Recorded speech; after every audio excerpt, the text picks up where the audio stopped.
Mississippi. And now, it's Coast Vue with Ricky Matthews. Brought to you by J. Allen Toyota, Gulf Coast Business Supply, and AGJ Systems and Networks on SuperTalk 103.1 FM. Welcome to Coast Vue, the show that celebrates the men and women who are making coastal Mississippi such an amazing place to live, work, and play. Hope you're having a great Friday. We're going to be joined by Glen East, the Superintendent of Schools for the Gulfport School System in the first segment. And then, of course, Jeff Duncan from the Athletics is going to join us here shortly. But I want to share something from my friend Susan Myers-Griggs. She said this: "Don't be afraid of being outnumbered. Eagles fly alone. Pigeons flock together." I thought that was really good. Eagles fly alone, but pigeons flock together. It's interesting, after I read that, I walked outside. I live on Back Bay, on the northern shore of Back Bay, and we have an increasing number of bald eagles here. And after I read that, I looked up in the sky, and there was a bald eagle. And it was interesting because near the bald eagle flying I guess they were flying in the wind or whatever, but there were two ospreys, very close by. It was a beautiful sight, actually. But, there's something majestic about a bald eagle. When you see a bald eagle, I don't know if it's because we grew up that being such a big symbol for America, and they're so, they're such large animals. They're such majestic animals. They're beautiful to see them in person. And we have a couple that live near our house, so we get to see them more often these days. But good advice that Susan posted. We talk a lot about success and what it means to be successful and what it takes to be successful on this show. We talk to a lot of people who are successful. And one of the people that we talked to that's been very successful is Glen East, the Superintendent of Schools for Gulfport School System. He's a really innovative guy. 6,400 students, 10 different schools, fighting the pandemic, having to be innovative. It's truly amazing, Glen, when we think about this, that over a year has passed since you and I first started talking about this pandemic and what it meant to us. Time flies, doesn't it, friend? Yes, it does, definitely. How have you been?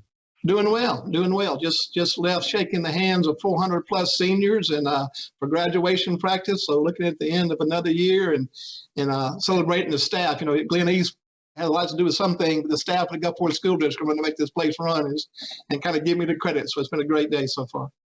Well, you've done a good job of bringing your team together. Now, look, take the pandemic aside for a second. You and your team have been known as innovative educators for some time. And I think that, what happens when you get in this moment of challenge that we all had to face as a result of the pandemic, sometimes adversity makes us sharper. Sometimes it makes us, more creative. It makes us more innovative. I mean, certainly we've learned that from all the challenges we've had here in coastal Mississippi, that resiliency, this thing that's in us makes us fighters. And we in a lot of ways we had to kind of fight our way through this because there were so many unknowns when we first started to go into the pandemic, weren't there?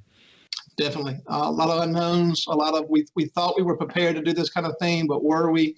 Really tested the system to the max to do what we needed to do. And then, of course, had to stay flexible, make changes on the fly the best you can. The difference between a hurricane and this pandemic is a hurricane's finite. When it's over, you know what you have to do.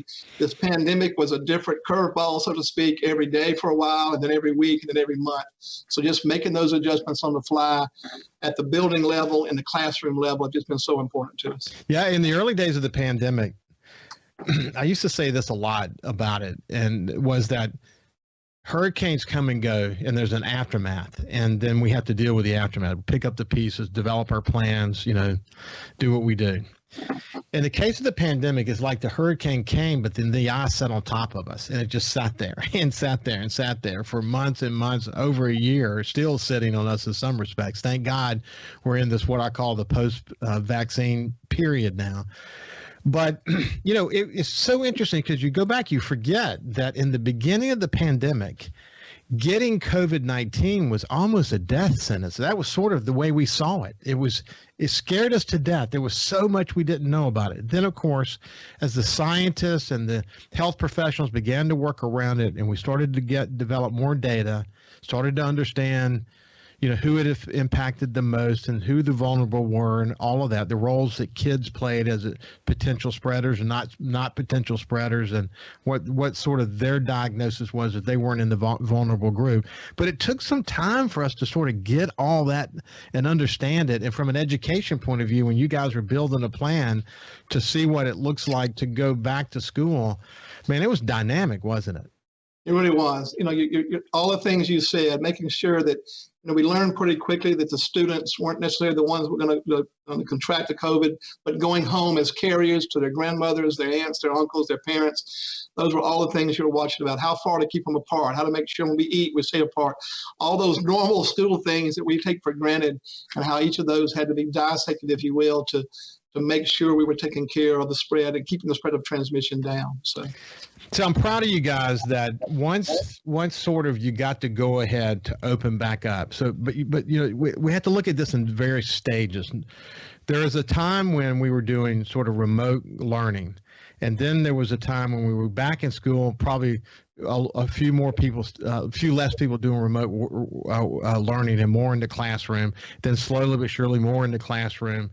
But there were a lot of opportunities along the way during the pandemic for kids to fall behind.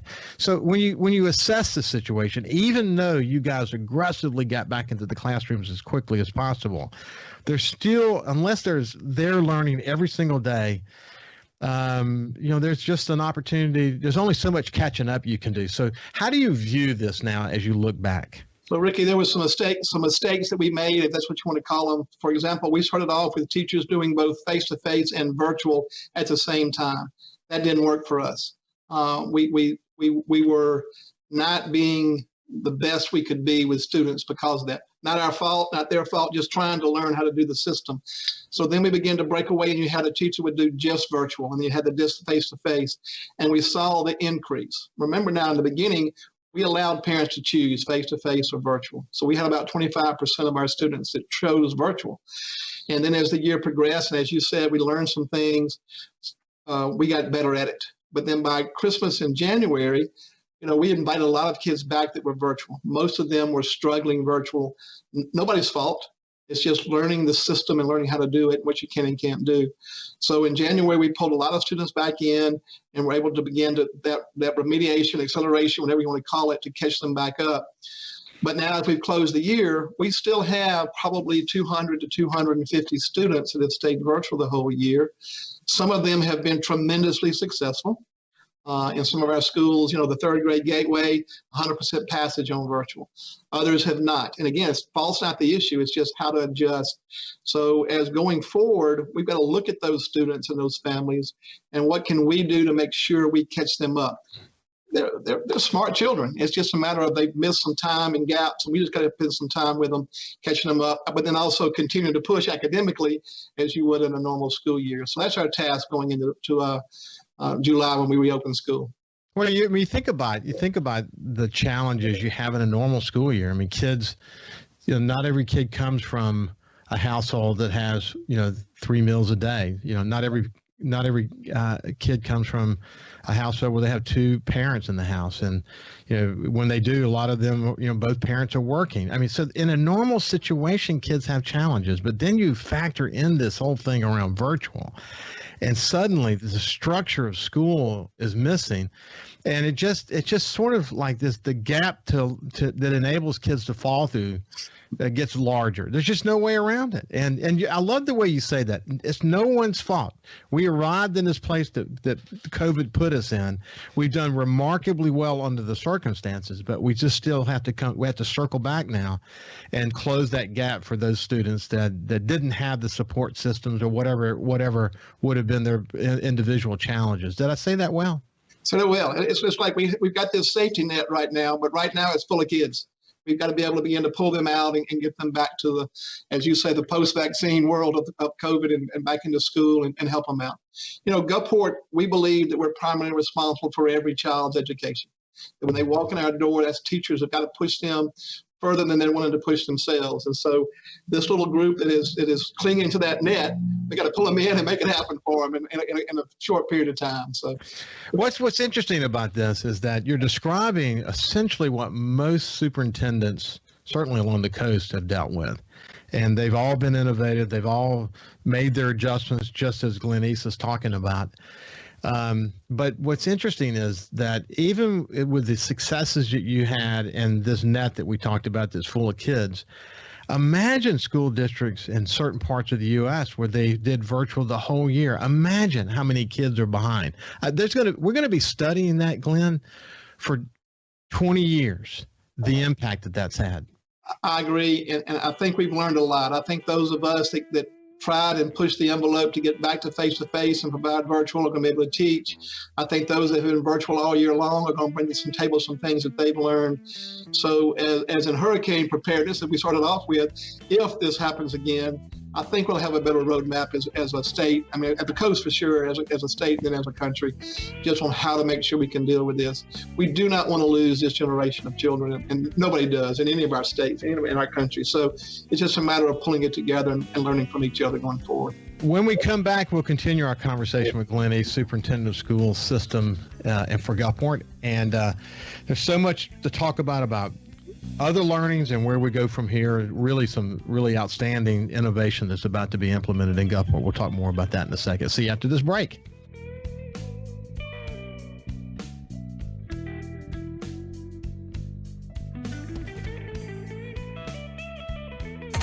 Coast Vue on SuperTalk 103.1 is brought to you by J. Allen Toyota on I-10 exit 38 Gulfport. See all the incredible inventory at allentoyota.com. And remember, when you think Toyota, think J. Allen Toyota. Hey, South Mississippi, it's J. Allen at J. Allen Toyota, and I got something new for you for 2021. It's the J. Allen Certified Collection. What that means is we selected our very best inventory with under 75,000 miles, and they're 6 years old or newer. That comes with a multi-point inspection, a 10-year, 100,000-mile warranty, and a 3-day buyback guarantee. So come check out the J. Allen Certified Pre-Owned Collection right here I-10 exit 38 in Gulfport or on allentoyota.com. When COVID started, Gulf Coast Business Furniture and Supply began stocking hard-to-find PPE items. When Amazon and other mega internet companies were out of stock or inflating prices, Gulf Coast Business Furniture and Supply was providing local schools and businesses vital PPE supplies at fair prices. When your office needs PPE supplies, office furniture, or products to keep your business operating, consider Gulf Coast Business Furniture and Supply. We sell that too. Buy local. SuperTalk Mississippi. From outer space, visitors from another world. We've had contact with bug-eyed monsters. This is actually a flying saucer. Flying saucer? I'm from another planet. Where late nights are kind of weird. Well, they must have a reason for their visit. The unexplained, the weird, and the downright creepy. Coast to Coast AM with George Norrie. Late nights. SuperTalk Mississippi. If Alexa's part of your life, you've got one more way to access SuperTalk. SuperTalk Mississippi is now available on Amazon Alexa devices. Once enabled, just say, Alexa, play SuperTalk Mississippi at any time and start listening. It's that easy. Just one more way to stay informed and connected with your state. Learn more at supertalk.fm/Alexa. SuperTalk Mississippi. SuperTalk Mississippi. Now available on Amazon Alexa devices. Feeling down? Here's your prescription for a daily dose of good news and positive vibes. Good Things with Rebecca Turner. Every afternoon, Rebecca highlights all the good things happening right here in the state you call home. Daily exposure to Good Things with Rebecca Turner may cause smiling, feelings of positivity, happiness, and even laughter. When you experience these symptoms, tell your friends to listen. Okay. Weekdays starting at 2 p.m. here on SuperTalk Mississippi and now on Amazon Alexa devices. 106.3 Casino Radio is here. Tune to 106.3 to discover all of our must-see attractions and everything that's happening at our 12 incredible casino resorts. Where to eat, where to stay, what to do, and where to play. 106.3 Casino Radio has you covered with everything you need to know to help make your visit here to the coast one you'll never forget. Turn on 106.3 Casino Radio or listen now on our website, CasinoRadio1063.com.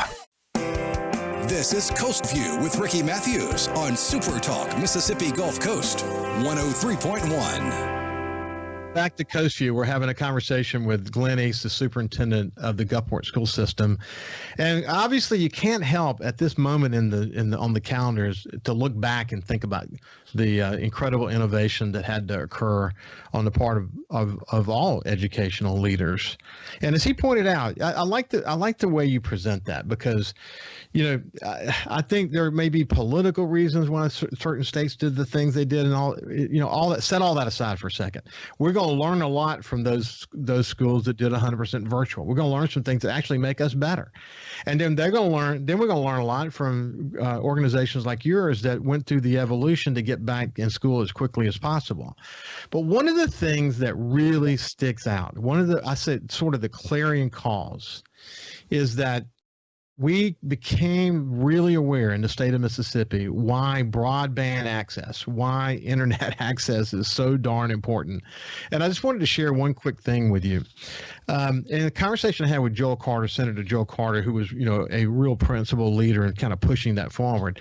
I give our state a lot of credit because, at a time when our leaders aren't always on the same page, in this particular case, the governor, lieutenant governor, speaker of the House, leaders on both sides of our legislature were very aligned around how to take some of that restore money, or some of the money that was coming down from the federal government around the pandemic, and use it in a way that could really be transformational for this state. So they passed a number of bills. They got electric co-ops involved, and they've done a number of things. But in a really interesting conversation I had with Joe Max Higgins from the Golden Triangle Economic Development Group and Ashley Edwards from the Business Council, we got into this conversation, and Joe Max said that of all the projects he's ever been involved in, major Japanese companies coming to the Golden Triangle and all these things, of all the things he's been involved with in 20 years, nothing will be more transformational than the broadband access effort that's underway right now in Mississippi. And Ashley added to that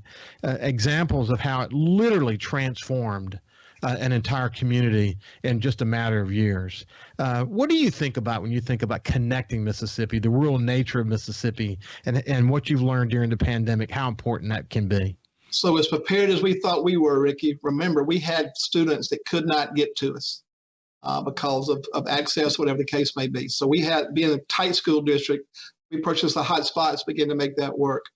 But the money that's coming through the Mississippi Connects program, where we put a device in every student's hand in this state, and now the work through the legislature on trying to get internet or connectivity to every community that you can, think about the power that you're doing for every Mississippi. You're providing them an access to school, to the world of work, all because you've expanded your broadband power. The conversation about that right now is fabulous. And the results that you're beginning to see are wonderful. As anything in us, schools anywhere, it's slow, but we're getting there. And I'm hearing more and more of our parents that have that access now in all parts of the state. But think about the State Department of Education and how quickly, we all thought it was slow in the beginning, but you go back and you look at it, how quickly they were able to get out equipment for students to use during this pandemic, and how powerful that was. And now the connectivity part is beginning to come to the top. We were in a conversation yesterday in a meeting talking about virtual education. It's not going to go away. There are students that have excelled at this, that do things that being face-to-face every day is difficult. So for example, if you're an Olympic person, if you're 17, 18, trying to work through the Olympics, you're traveling. But to be able to come back to your hometown and be able to see your teachers and work with them virtually, that's powerful stuff. So the whole concept of broadband to me is a big economic push, and then also a big educational push for our state. Absolutely great to hear those conversations. And when I say that it's transformative, it certainly enables learning in ways that we now fully appreciate, for sure. There was an element of that there before, but that spin was that trend was put on steroids as a result of the pandemic. But just in terms of just the power of connecting Mississippi is it is revolutionarily transformative, isn't it? Very much so. Think about, you mentioned the Golden Triangle, the Tupelo area. Think about them having the best, let's just say, chemistry teacher for the sake of talk right now, the best chemistry teacher in Mississippi. And thinking about other schools being able to draw from that teacher's experience virtually because they've got the broadband capacity to do it, to go all over the state. Think about the school districts that struggle to find even a good chemistry teacher. and you have access to some of the best in the state with your students. That in itself makes it an economic driver and an educational driver, in my opinion. It really does. I talk a lot about the Mississippi Delta because I spent a lot of time there. I love it there. And I appreciate that on so many levels, Mississippi can never arrive in terms of being better and transformative in the truest sense if we don't solve areas and help economic development and education and all the barriers, whatever they might be. But the thought of connecting people in the Delta and having them have access and to information and to education and whatever else, it really is going to be revolutionary for our state.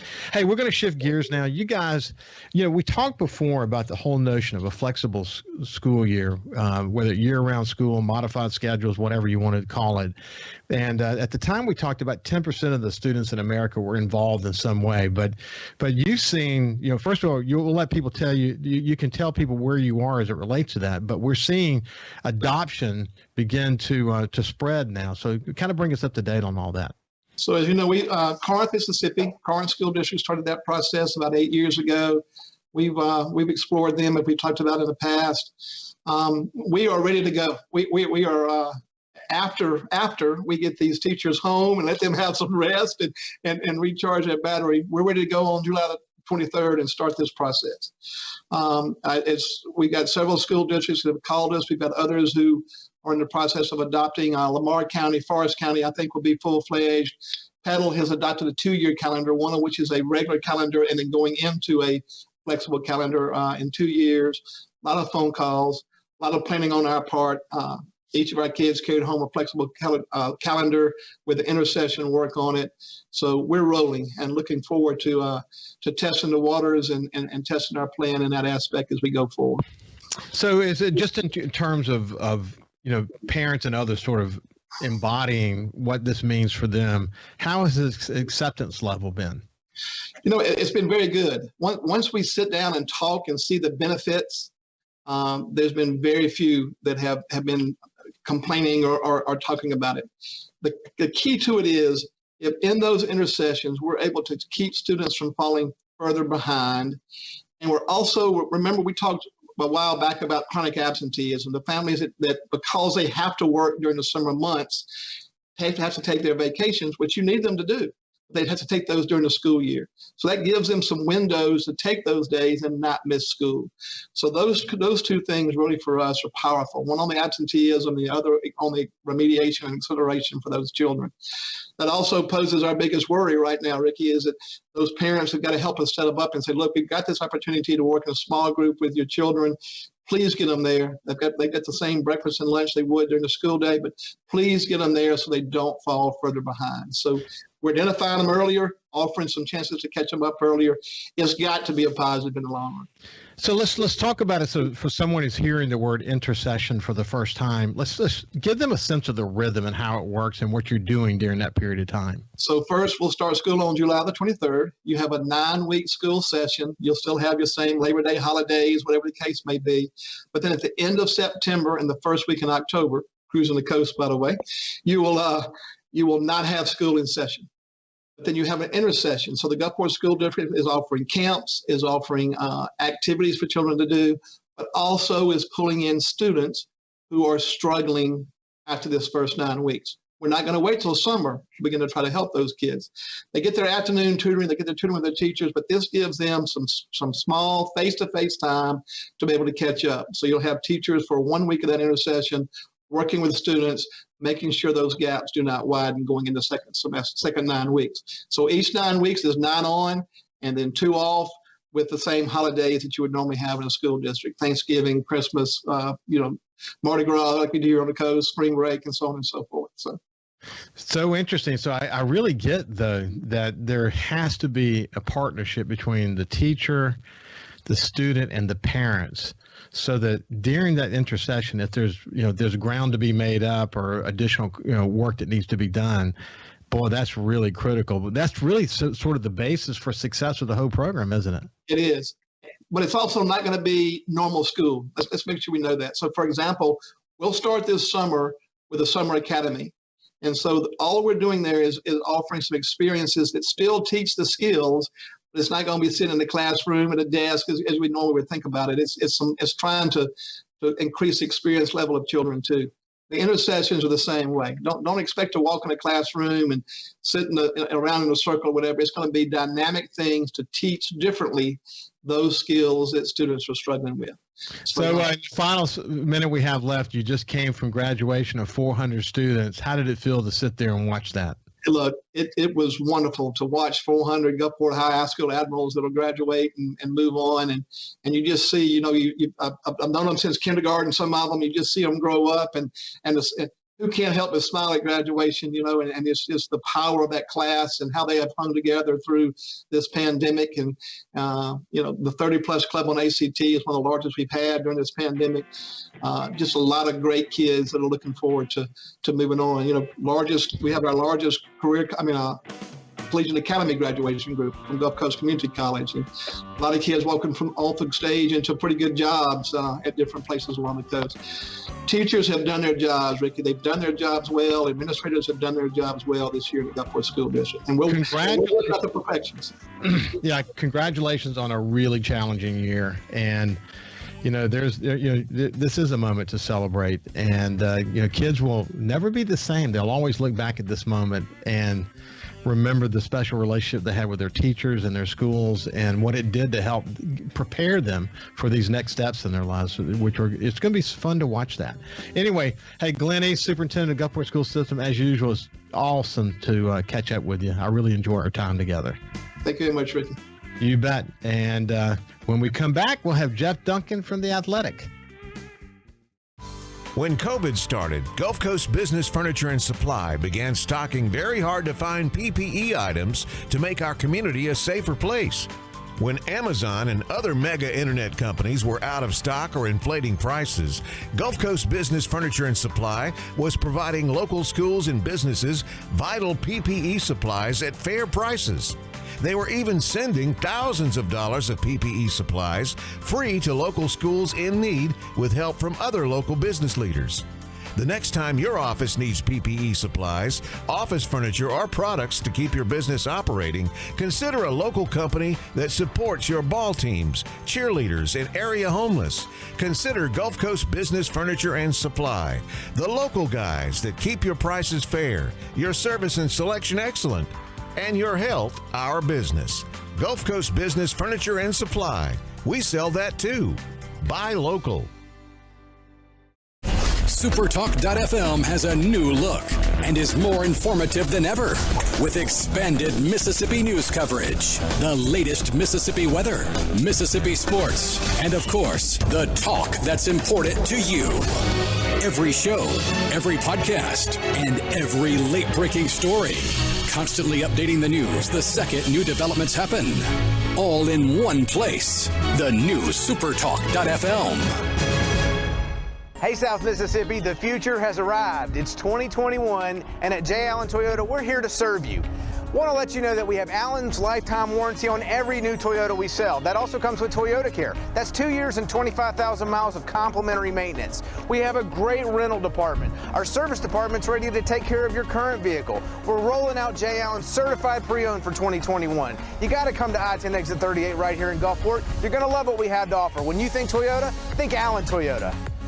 Feeling down? Here's your prescription for a daily dose of good news and positive vibes. Good Things with Rebecca Turner. Every afternoon, Rebecca highlights all the good things happening right here in the state you call home.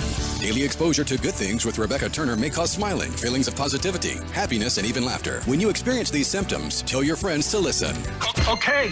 Weekdays starting at 2 p.m. here on SuperTalk Mississippi and now on Amazon Alexa devices.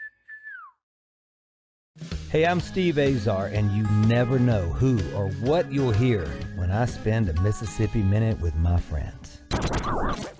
Talking to Paul Thorne, Mississippi true treasure, really incredible recording artist, singer, songwriter, has been doing it a long time, doing it the right way. It's almost like a Forrest Gump thing because, I was a boxer, / I worked in a furniture factory, / I had a gig 2 nights a week playing my acoustic guitar in a pizza restaurant, / I was in the National Guard, and Wow.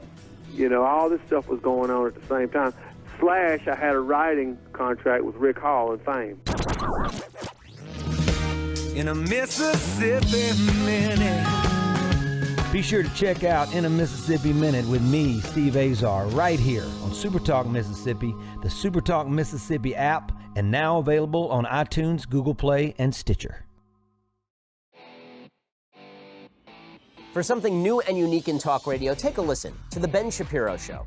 Every day, we're driving the debate in America with the fastest moving, hardest hitting, most comprehensive, fact-based commentary on the radio. We don't hold back. We never shy away from telling you the truth. Our show is a meeting place of ideas. We have the most important guests and the biggest thinkers in America. Weeknights at 9. For something new and unique in talk radio, take a listen to The Ben Shapiro Show on Super Talk Mississippi. Whether you're brand new to the DIY craze or a seasoned veteran, the Handyman Show has something for you. Buddy Slowick shares tips and tricks on everything from odd jobs to complete build-outs, from small home repairs to serious construction. So no matter if you're at the master carpenter level or not quite sure how to use a level, the Handyman Show answers your questions with a healthy dose of humor and some great music too. Saturdays, 10 to noon on Super Talk Mississippi and on Super Talk TV. Super Talk Mississippi. Just seems to me people have so much invested in not telling the truth. When you want the truth. Simply because it might hurt some feelings. And nothing but the truth. Lose some subscribers. You want the Gallo Radio Show. I just think in this audience, you still believe that if you tell the truth, you come out ahead. The Gallo Radio Show. And if you tell yourself otherwise, you're lying to yourself. Mornings on Super Talk Mississippi. And now, it's Coast Vue with Ricky Matthews. Brought to you by J. Allen Toyota, Gulf Coast Business Supply, and AGJ Systems and Networks on Super Talk 103.1 FM. Welcome back to Coach. That conversation with Glen East, the superintendent of schools from the Gulfport School System. I'm always inspired to have this opportunity to meet with educators. They have so much that they had to get their arms around at the beginning of the pandemic. They already were very innovative just in general. So whether it's, Mary Graham at Mississippi Gulf Coast Community College, or whether it's Glen East or any number of other leaders here in coastal Mississippi, the work that they've done over the past years is truly extraordinary. And to think that Glenn was coming from graduation when he joined me for the show.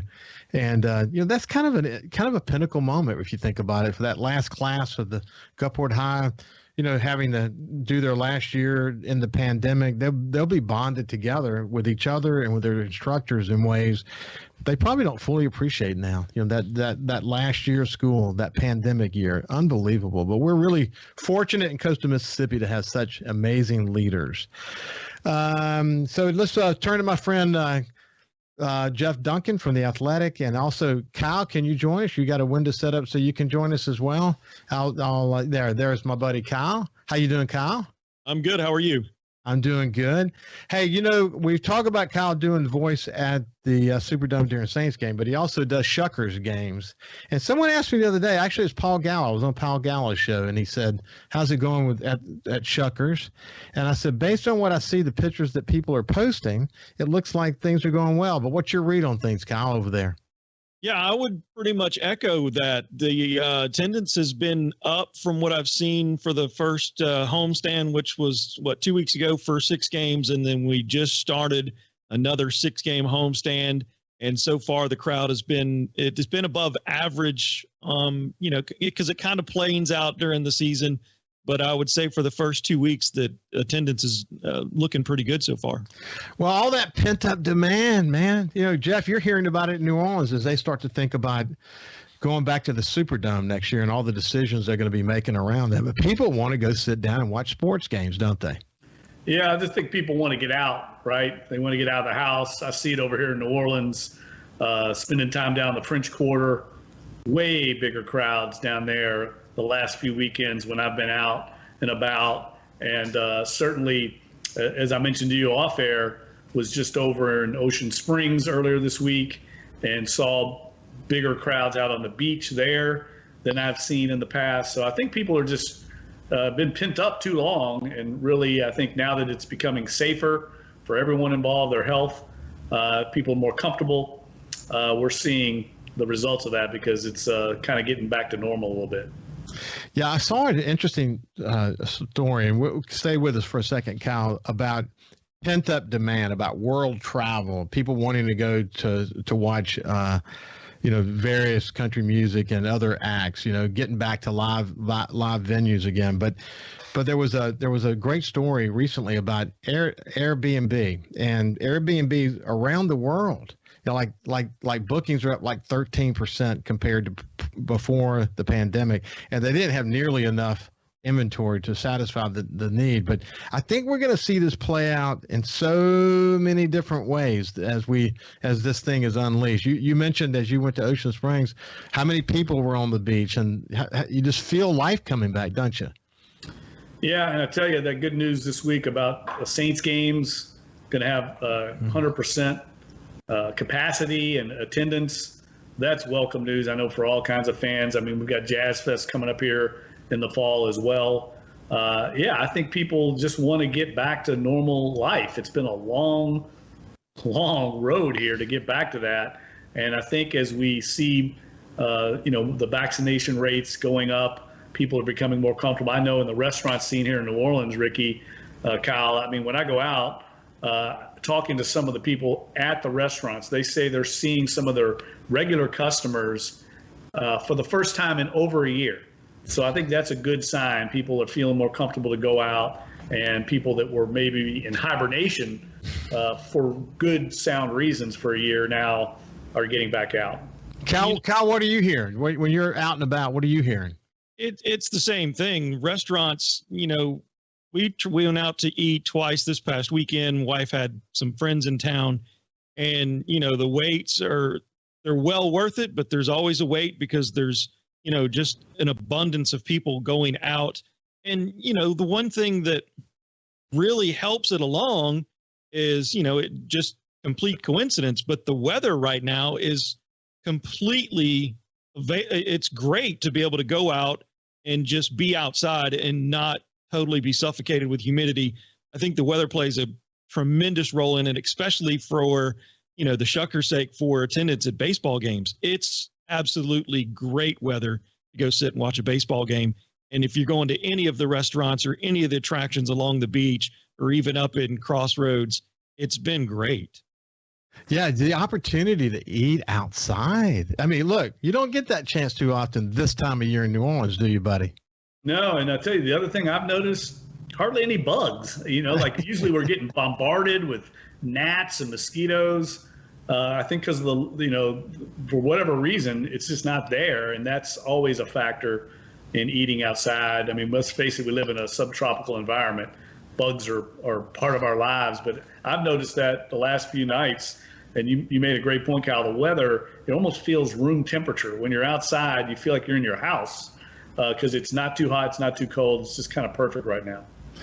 Wow. Hey, one thing I can absolutely guarantee you, the gnats and mosquitoes are coming. They're definitely coming. Enjoy the moment while you have it. But listen, we know how to deal with that. We're used to that, and we don't let that get in our way. And believe me, that's not going to cause pent up demand to pull back one bit. We're still going to be going after it in a big way. Hey, thanks, Cal, for joining us. I appreciate it, buddy. So you were in Ocean Springs, man. Tell me about that. Yeah, I went over and spent the day just kind of exploring because I've heard so many good things about the community there and was really impressed. I'm really eager to get back. The little vibe over there kind of reminded me, the Government Street kind of reminded me a little bit of Magazine Street here in New Orleans. A lot of little shops, cafes, kind of a little bit of a scene there. I'm eager to see what it's like on the weekends. And the thing I really want to do is I want to come and experience the Anderson Festival, I think, that's over there. Sounds like it's a really big arts festival, really big thing for the community. So hopefully I can do that in the fall. It doesn't interfere with the Saints game. It's always difficult sometimes for me to marry up my schedule, but I really want to see more of Ocean Springs, people on the beaches. Such a neat little community there that I've never really had a chance to visit. So I really enjoyed it. Well, look, let's shift gears. There's some news out there currently, and that is that the New York Times Company is kicking tires very seriously, I might add, with The Athletic. And you and I have talked about this before. You grew up in newspapers. You're doing a lot of TV work these days, but you're working for The Athletic now, which is a very unique business model. Two guys from California decided they didn't want an advertising-based sports internet site. They wanted to do it as a subscription-based model, and it had tremendous success in America, hiring up some of the best newspaper talent in the country and cities all across the country. And they've moved over into Europe. They have this incredible business model that they're deploying. And now the New York Times Company that is one because of their national and international footprint, because they are also very subscription based, and certainly there's an advertising aspect to what they do, but because of their footprint, they've been able to sort of make the transition from print. Even though they have a lot of print subscribers still, they don't have nearly as many as they used to have. Their digital footprint is just significant, and it could be that The Athletic and the way that it's causing companies like ESPN, for example, to really sweat might be a good mix, man. As you and I talked about it, I went back and looked at their financials, looked at their debt load, looked at a lot of their ratios. Man, the New York Times Company is in a very unique position now to maybe make a go of this. And what's your read on it? Well, obviously, that's way above my pay grade at The Athletic, but I do think it's indicative and a testament to the fact that The Athletic is what they're doing is what we're doing is working. And it's a testament to what Adam Hansman and Alex Mather have built at The Athletic, that the New York Times, a company that established and traditional strong journalistic empire, would look at The Athletic and want to acquire The Athletic. To me, that's a very positive sign for what we're doing at The Athletic. And I'm excited about it just because anybody that grows up in journalism has I think, strong respect for the New York Times and what they represent. So I'm eager to see where it goes. Like I said, I don't know. They obviously, that level talk doesn't trickle down to my level, but when the news hit this week, it certainly was intriguing.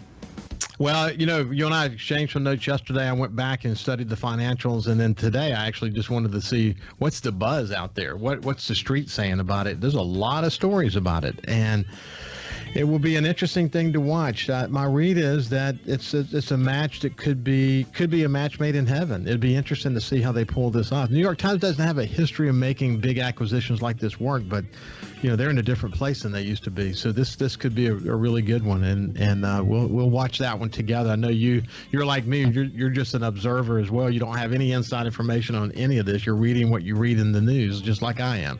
Hey, when we come back, we'll continue our conversation with Jeff Duncan from The Athletic. We'll get the latest on the Saints and the Pelicans. Wrote something recently about the Pelicans, and we'll hear what he has to say about that. We'll be back after this break.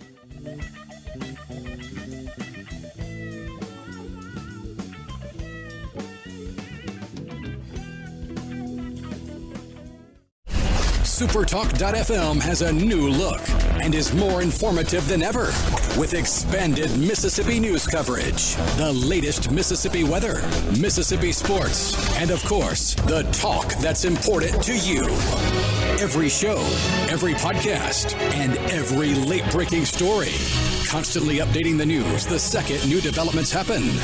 All in one place. The new SuperTalk.fm. Hey, South Mississippi, it's Jay Allen at Jay Allen Toyota, and I got something new for you for 2021. It's the Jay Allen Certified Collection. What that means is we selected our very best inventory with under 75,000 miles, and they're 6 years old or newer. That comes with a multi-point inspection, a 10-year, 100,000-mile warranty, and a 3-day buyback guarantee. So come check out the Jay Allen Certified Pre-Owned Collection right here, I-10 exit 38 in Gulfport, or on allentoyota.com. When COVID started, Gulf Coast Business Furniture and Supply began stocking hard-to-find PPE items. When Amazon and other mega internet companies were out of stock or inflating prices, Gulf Coast Business Furniture and Supply was providing local schools and businesses vital PPE supplies at fair prices. When your office needs PPE supplies, office furniture, or products to keep your business operating, consider Gulf Coast Business Furniture and Supply. We sell that too. Buy local. SuperTalk Mississippi. Just seems to me people have so much invested in not telling the truth. When you want the truth. Simply because it might hurt some feelings. And nothing but the truth. Lose some subscribers. You want the Gallo Radio Show. I just think in this audience, you still believe that if you tell the truth, you come out ahead. The Gallo Radio Show. And if you tell yourself otherwise, you're lying to yourself. Mornings on SuperTalk Mississippi. SuperTalk Mississippi, your new home for the Ben Shapiro Show. We don't hold back. We never shy away from telling you the truth. The most electrifying national talk show on air today. We have the most important guests and the biggest thinkers in America. Ben Shapiro, brutally breaking down the issues of the day. From politics to pop culture, we take a look at all of it. So don't miss out. Weeknights at 9. For something new and unique in talk radio, take a listen to The Ben Shapiro Show. On SuperTalk Mississippi. Hey, I'm Steve Azar, and you never know who or what you'll hear when I spend a Mississippi Minute with my friends. We're talking to Dale Berra. Take me back to growing up and what it was like in the household with a dad like Yogi Berra. You know, we grew up with his funny sayings. You know, I remember Dad managing the Mets, and me, Larry, and Timmy are watching the game on TV. And all of a sudden, two streakers run out of the stands on TV, and the camera flips away from them. So when he gets home, me, Larry, and Timmy say, "Hey, Dad, those streakers, what were they, boys or girls? We need to know." And Dad looked us right in the eye and said, "I couldn't tell. They had bags over their heads." In a Mississippi Minute. Be sure to check out In a Mississippi Minute with me, Steve Azar, right here on SuperTalk Mississippi, the SuperTalk Mississippi app, and now available on iTunes, Google Play, and Stitcher. This is Coast View with Ricky Matthews on SuperTalk Mississippi Gulf Coast 103.1. Welcome to the final segment of Coast View. As we always do on Fridays, we're visiting with my friend Jeff Duncan. He's a columnist and writer for The Athletic, and he's covered the Saints longer than anyone else on earth, and he's just a general sports nut. He knows a lot about horse racing and basketball, and, you know, you name it, he sort of brings it to the table. And he loves coastal Mississippi, I might add, even though he lives in New Orleans. Just loves this place. So let's kind of, what's the latest you're hearing from the Saints, and then we'll talk about the Pelicans after that. Well, they just had their Hall of Fame golf tournament on Monday over here in New Orleans, so got a chance to visit with Sean Payton, talk to Zach Streif, you know, who's now part of the coaching staff, and Mickey Loomis, got to see him. So, you know, everybody's kind of laying low right now. There's off-season activities at the facility. 87% of the team has been, in participating. The ones that aren't are because of different injuries. So it's a really high participation rate. And Sean Payton could not have been more optimistic about how things are going. I think they've still got some work to do on the roster. You and I have talked about that. I think they're going to add a few veterans here at various positions, probably cornerback, wide receiver. But they are bullish in the Saints camp on this team, probably more bullish than people are outside the building. They think that this team is getting discounted a little bit nationally because of Drew Brees and some of the offseason moves they've had to make. So I'm fascinated to see how this thing plays out. It's going to be here before you know it, Ricky. I mean, we're 67 days away from the start of training camp. Hey, you know what's interesting? I actually shared a quote about this the other day, but sometimes it's okay to operate from a position of being underestimated. Sometimes, you know, there's a lot of unknowns about this team. And as you've written before, even as it related to the draft, so many people didn't get it, but the Saints administration got it, and they understand the role that these players are going to play, and they don't feel like they've, you know, fallen back in any way, that they're amassing together some talent, even with all the salary cap issues they had, that might be a winner. And it's good to hear them being positive about that. You don't think it's false positivity. You really see building momentum around that. Well, I think there's just more talent there than, people forget. This team's got 8 Pro Bowlers and all pro players still on the roster. That's a lot. Now, whether that can all come together every year is different. They're certainly going to continue to be one of the hunted, even though people are projecting the Bucs as the favorite. The Saints still have such a high reputation, high profile. I think it's going to be interesting, though, to see them operating a little bit as underdogs. I think the early Vegas lines on all the games this year, Ricky, the Saints are underdogs 6 times out of 17. It doesn't seem like a lot, but you have to think about it. In the past, the Saints have been favored in almost every game. I think most years you get maybe 2 or 3 games where they're underdogs at the most. So to have 6 games where you're not favored to win this early, I think reflects how the team is viewed nationally right now. They're not the juggernaut, at least in the nation's eyes, that they've been in the past. It'll be interesting to watch. You say that we've had good OTA representation, and boy, you're reading what's going on in Green Bay these days. It's they're going to have a hard time pulling that team together if something doesn't change dramatically. How much you focusing on that?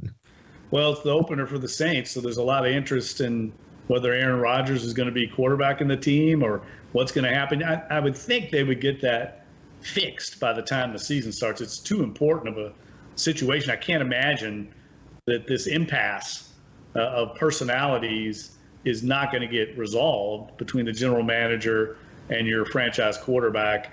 Obviously, Aaron Rodgers feels a little bit excommunicated. They've got to get that solved, and I'll be shocked if he's not quarterbacking. So many AWOLs in the early OTAs. It's just incredible to see. Let's shift gears in the short time we have left. You wrote a great story about the faulty roster construction. Is not the only challenge that the Pelicans has. What's your read on kind of what they're going to do during the offseason? Well, there's a lot of pressure on David Griffin and Stan Van Gundy to get this team righted in the right direction. This is organizational pressure from ownership on down. The Pelicans have been listing for about a decade now. They've made 2 playoff appearances, had 2 winning seasons in the last decade. There's only 4 or 5 teams that have been that poor over that period of time, Ricky. They've got this generational talent that's fallen into their lap, and they still can't become one of 10 teams in the Western Conference to make the playoffs. It's unacceptable. They know it. So I think there's going to be a lot of moves. I don't think they're done tinkering and changing this roster, and they've got to get it fixed quickly because they've lost a lot of momentum and a lot of confidence in the fan base again. And I know from the top down, it's a top priority to kind of restore some of the the interest in this team, because it hasn't been that way. I was talking to somebody this week that told me actual no-shows for NBA games, Pelicans games is around 50%. So the tickets are sold, but the people aren't going to the games. That number for a Saints game is about 98% people showing up. So they've got to get that turned around. Well, what's interesting in the final minute, what's interesting, though, is that here you have the same ownership of an NBA team and an NFL team, and you've got a winter NFL program and you don't have a winter NBA program. It's going to be interesting to see what people like Dean Lashow and Miss Benson and others, as they start to put their head around this problem, this challenge. How do we create a winning franchise? I guarantee you they'll figure it out, because these guys, they know what they're doing, and they're going to do it. So anyway, Jeff, we'll take that up next week and continue that part of the conversation, because that is actually a fascinating part of this. That same ownership group, the great experiment is playing out right here in New Orleans. It's just going to be really interesting to see, where we go from here. This has been Jeff Duncan from The Athletic. We talk to him every Friday. I hope you have a great weekend. Enjoy the weather, and we'll see you on Monday.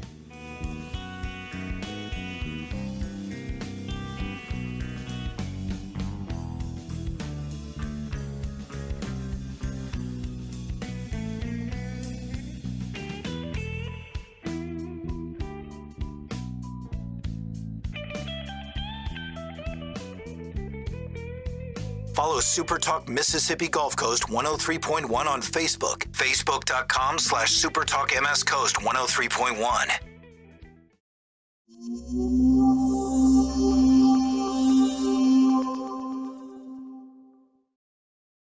Hey, South Mississippi.